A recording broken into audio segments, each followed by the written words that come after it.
Shanghai, a city that never sleeps. Scooters zipped past, horns honking, street vendors shouting. In all this hustle, Fang Zhiqiang steered his electric scooter, a delivery bag on his back. He was just trying to keep up. Every delivery was a race. The city felt heavy on his shoulders. He dodged people looking for addresses. His phone pinged, another order, another deadline. The pressure was tough, but Fang had no choice. He had bills to pay. His small apartment, hidden in the alleys, reminded him of his duties. The apartment was simple, the furniture old. Every bit of money he earned went to rent and his dad's hospital bills. Fang wished for a life beyond deliveries, a life where he could breathe. But for now, he was stuck. He dreamt of a better Shanghai, a Shanghai with chances, a brighter future. But as he drove through the crowded streets, reality hit. Fang was just another guy, a small part in the city's big machine. The address was a fancy skyscraper, totally different from where Fang usually went. He parked his scooter and walked into the shiny lobby, feeling awkward. The air conditioning was cold. He went to the security desk, his delivery app open. "Delivery for Wang Yaxin," Fang said quietly, almost drowned out by the soft music. The guard, in a perfect uniform, looked down at him. He made a call, his voice short and businesslike. Minutes felt like hours. Fang shifted, uncomfortable in his sweaty shirt and worn shoes. Finally, a woman came out of the elevator. She was really pretty, and she looked important. This was Wang Yaxin, and her eyes were cold. "You're late," she said, her voice sharp. Fang stuttered an apology, talking about the traffic. Wang Yaxin didn't care. She grabbed the package, her perfect nails digging into the cardboard. "This is unacceptable," she said, staring right through him.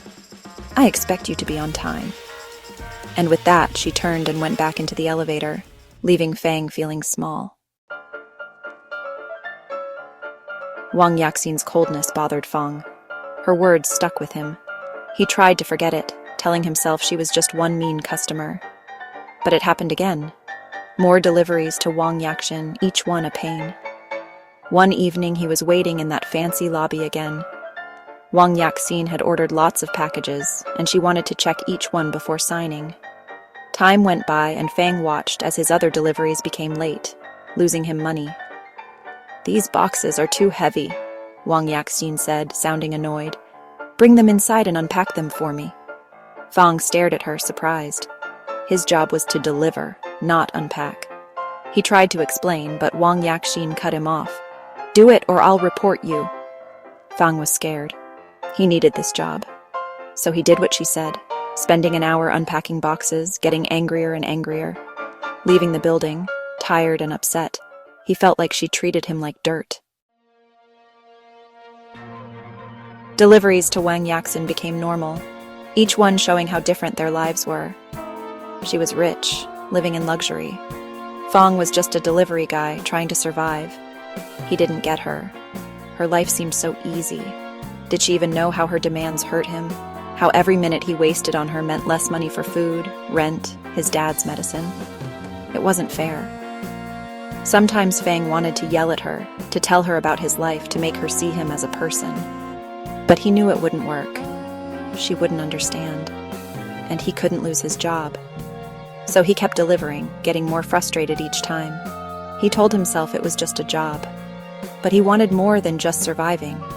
He wanted respect, a chance to show he was more than a delivery guy. The rain was pouring, turning the streets into rivers. Fang, his cheap raincoat useless, drove his scooter carefully. It was hard to see, and everyone was nervous. He was on his way to another delivery for Wang Yaxin, feeling down. Near a busy intersection, he heard tires screech and a loud crash. A car had hit a scooter, throwing the rider into the air. People screamed, but Fang ran to the accident. It was a mess. The car driver, a young woman, just sat there, shocked. The scooter rider lay still on the ground, hurt badly. Then, Fang saw a little girl trapped in the back of the car, crying. Fang knew he had to do something fast. The car was leaking gas, and smoke was coming out. Ignoring the danger, Fang opened the car door and pulled the girl out. He carried her to the sidewalk where people were gathered and put her down gently. Then he ran back to the burning car. With the little girl safe, Fang went to the driver. The young woman was still scared. The car smelled like gas, and more smoke poured out. "We need to get you out of here," Fang yelled over the rain and noise. He reached in and unbuckled her seatbelt. He pulled her out of the car just as flames burst out. Tired and soaked, Fang watched firefighters put out the fire. Paramedics helped the hurt scooter rider and the scared driver. He knew he should stay, but his delivery bag was ruined by the rain, and Wang Yaxin was waiting. He got to her fancy building, dripping wet and sore. He had a story to tell, a story of bravery.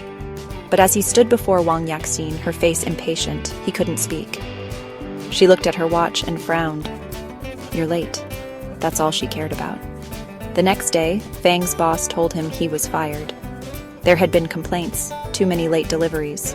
Wang Yaxin's complaints, Fang knew, got him fired. He left feeling betrayed. He risked his life to save others, and this was how they thanked him? Fang felt crushed. He was jobless, broke. Rent was late, and his dad's medical bills were piling up. He always thought he was tough, able to handle anything.